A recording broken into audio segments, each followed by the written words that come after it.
Toy Story 3 came out in 2010, introducing a bunch of new characters that toy companies turned into real-life toys. Sidtoys Toys gave us life-size Twitch, Chunk, and Sparks.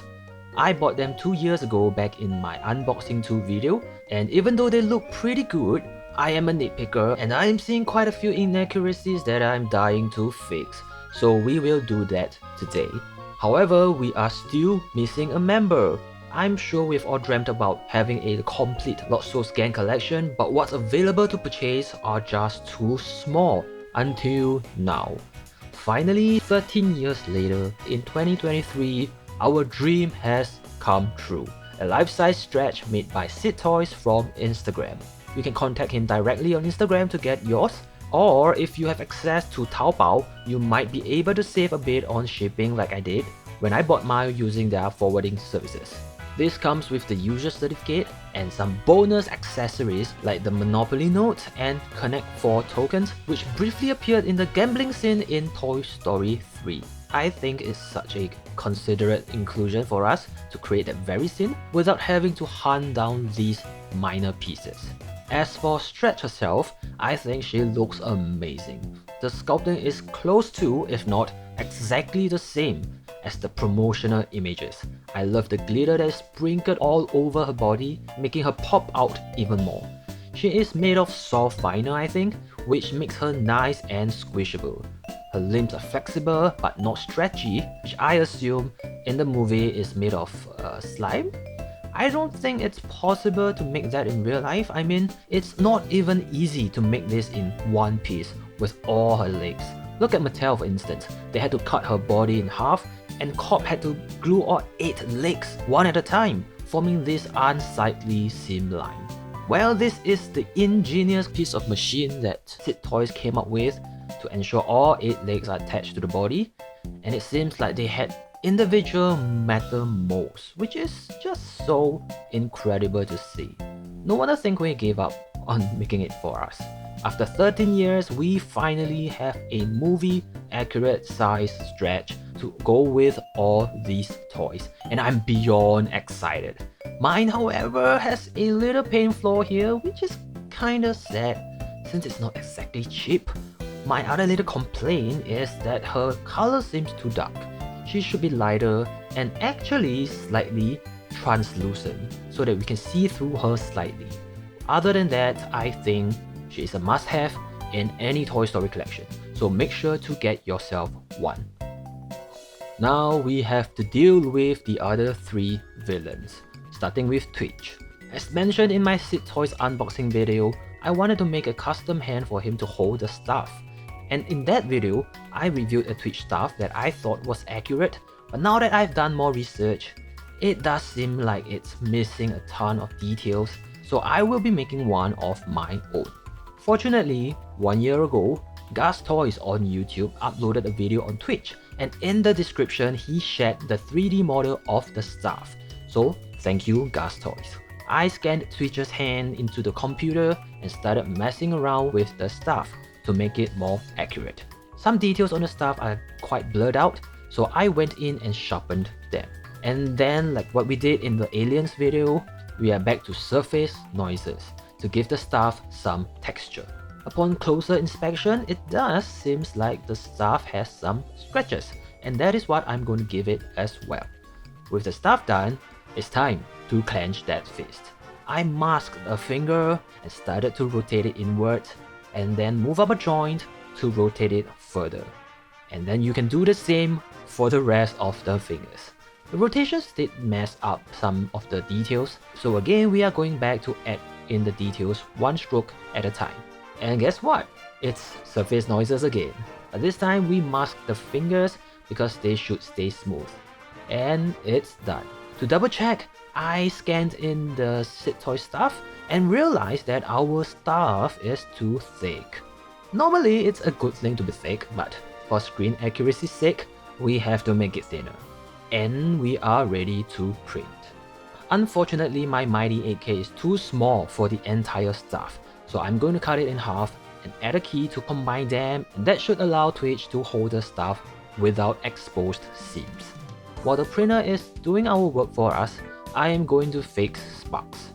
Sparks is an unfortunate victim of accidental UV exposure, which caused its plastics to turn yellow.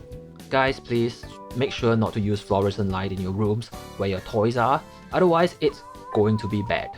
But for us, we are lucky because the original colors are wrong in the first place. It's just plain blue and grey when it's supposed to be metallic and chrome. So let us disassemble it to paint it better separately. As you can see, this is what the original shade of blue should be. UV light is a bitch. The electronic seems to be in a way and I don't know how to solder, so I will have to paint these parts together. I tried peeling the decals off, but they are just disintegrating and I don't want to risk further damage. So let's just mask, cross our fingers and hope they don't peel off when I unmask them.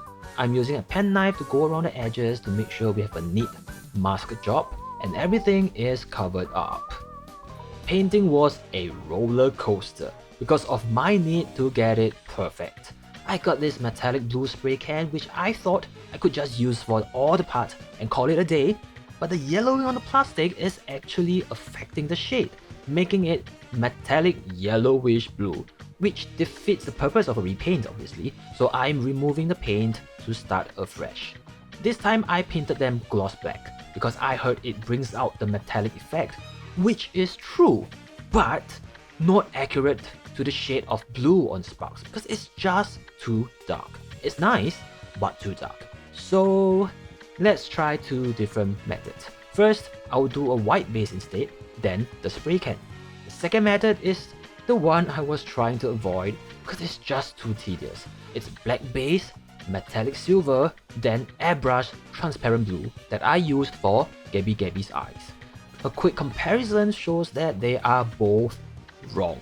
The spray can blue is just too saturated, while the other looks closer but still too dark. I have no idea why I used black again since we have already established that it's too dark. Ugh. So finally, I made a white base metallic silver and I think we found it. The perfect metallic blue for Sparks. We just have to do the same for all other parts, which is basically 3 layers. One white, one silver, then transparent blue. You see, if the spray can worked, we could have just done 1 layer. But the stupid perfectionist in me. Okay, black is good for metallic effect, right? So let's do that for our head, which I will be applying some chrome to. I used the same chrome I used for my 100k play button. It's a local brand, I don't know if they sell internationally. It's called Hobby Mate and you can Google it for yourself. You have to spray it pretty heavily to let the liquid auto level to form this really nice reflective surface. It's a really nice chrome to be honest, but you need to be careful handling it because it leaves fingerprints easily. So what we have to do is to protect it with some gloss. Unfortunately, that also dials down the metallic effect, which is something we just have to accept. Lastly, the promotional photos showed some better damage on Sparks, so I'm going over his body with a cotton bud. Alright, the print is ready, looking amazing as always. Just removing the spots and giving my patrons and members a shout out. Do you know that they actually have early access to this video? With just $2 on YouTube membership, you can watch videos earlier if I can complete them early, which I am trying my best to. Click the join button to watch the updated intro video and let me know what you think about the more casual style that I'm trying. Maybe I'll do that for unboxings next time. Let me know. I think the new hands is really nice beside the original, so it's ready to be painted. Similar to Sparks, we can take Twitch apart for easy painting. I will be repainting the orange portion as well so that the printed hand can match with the others. And wow, it's always nice to see the inner workings, like the joints of these toys. I think it will be a great reference point when I try to make my own next time. I'm spraying white for all the parts so that they have the same starting point and we can get to painting. I've always disliked the cheap plastic look of these toys, so I'm giving it some green, then some dark green on certain spots like in the promotional photos. Then some yellow for his armor, legs and stuff. I also added some dark green wash to his arms to bring out the details, and we are going to fix his eyes. This one is special because it seems like it has a really special metallic color shifting effect, so that's what I got for him. It's not very obvious here, but you will see it better later. And the last step would be orange for all the other parts, like the hands, which match perfectly, the gauntlet, his calves, and his underwear. Then we can end off with the staff, do a little better damageness to his foot to make it more realistic, and move on to our last victim. Chunk. He's a little harder to dismantle, so we have to paint him as a whole. My issue with him is, again, too plastic looking, not rock looking enough. Just a quick rock colored paint all over his body, then hand brushing some dark brown for his cracks, and some brighter yellow for the high points.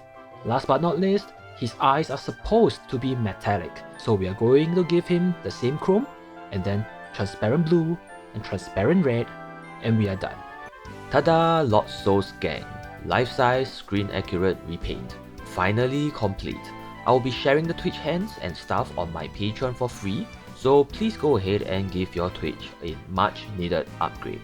The rest would just be a repaint, color shifting eyes, and some textures for his head and chest, metallic blue repaint for Sparks with a slightly dialed down chrome, but still a big step up from before, metallic eyes for Chunk, and a rock repaint attempt for the body, and finally Stretch, which completes the whole gang, and I am very happy to have it in my collection. Thank you guys for watching, and I will see you next time.